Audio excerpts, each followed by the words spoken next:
What if your own family wished you were gone? What if the people who were supposed to love you most acted like you never existed, and then one day, they send you a message that changes everything? A message that makes you question every memory, every word, every smile you ever believed was real. This isn't just a story about betrayal, it's about survival, truth, and a secret I was never meant to find. Because when my sister texted me, "If you're still alive, don't tell anyone," I realized something terrifying. This wasn't an accident. It all started on a cold Friday morning. I was at work, running on coffee and barely any sleep. Deadlines were piling up, my chest felt heavy, and before I knew it, everything went black. When I opened my eyes again, I was in the emergency room. The lights were blinding, machines were beeping, and the air smelled like antiseptic. A nurse leaned close and said softly, "Don't worry, sweetheart. We called your family. They're on their way." But they never came. Hours passed. Nurses changed shifts. The world kept spinning, but the door stayed closed. My phone was lying on the side table. The nurse saw me reach for it and placed it gently in my hand. I unlocked the screen, and that's when I saw it. A new post from my sister. She was smiling in a family picture, surrounded by everyone. My mom, my dad, my cousins. The caption read, "Finally peaceful, no more chaos." Peaceful, no more chaos. My heart sank. I read the caption again and again, hoping I was imagining it, but I wasn't. They looked happy, too happy.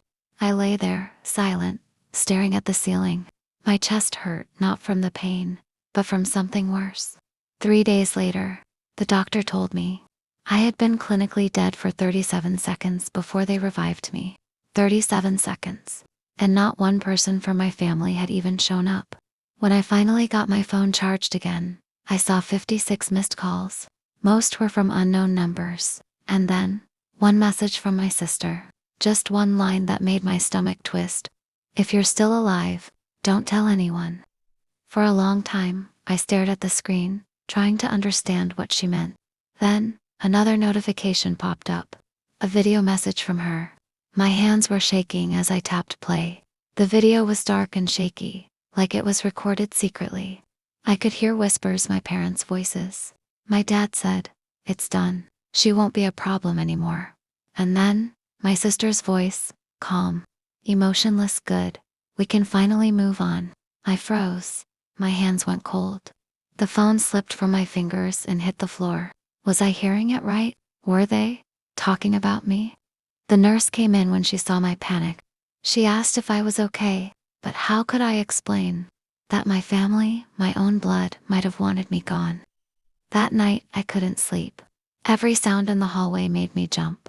Every shadow felt like someone watching. Around midnight, I saw a man standing outside my hospital room window. When I looked closer, he smiled and mouthed 2 words, "Stay quiet." Before I could call for help, he was gone, vanished.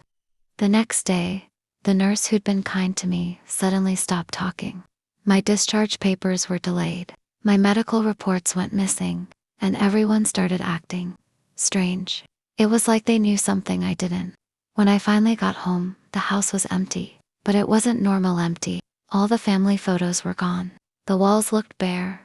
There was only one thing left, a small box on the kitchen table. Inside were my childhood drawings, my school ID cards, and a flash drive. My hands trembled as I plugged it into my laptop. There were dozens of files, hidden camera clips, voice recordings, and one folder named Project Dawn. I opened it. It was full of audio logs, my parents, talking to someone, a man with a deep voice. They mentioned my name. My dad said, "She knows." "We can't risk her talking," my mom whispered. "It has to look like an accident." My heart pounded so loud I could hear it in my ears. I couldn't breathe. My own parents planning something against me. I thought about calling the police, but something stopped me. What if they were involved too? What if no one believed me? Then, that night, another message appeared on my phone. No name, no number, just a voice note. It was my sister again. "Don't open the box in the attic," she whispered. "They'll know you've seen it." I didn't even know we had an attic box. But that one line haunted me. I barely slept. By morning, curiosity won over fear. I climbed up into the attic, heart racing. There it was, a wooden box with my name carved on top. Inside, old papers, photographs, and a birth certificate. Only, it wasn't mine. It had my picture, but a different name. A different family. A different life. I felt dizzy. None of it made sense. I wasn't who I thought I was. My entire life, my memories, my family, all lies. As I stared at those papers, my phone buzzed again. Another message. You weren't supposed to find that. And that's when I realized the story wasn't over. It was just beginning. So if you're still here listening, trust me, you don't know who you can really trust. Because sometimes, the people closest to you are the ones hiding the darkest truth. Subscribe, stay with me, because what happened after that message will leave you questioning everything.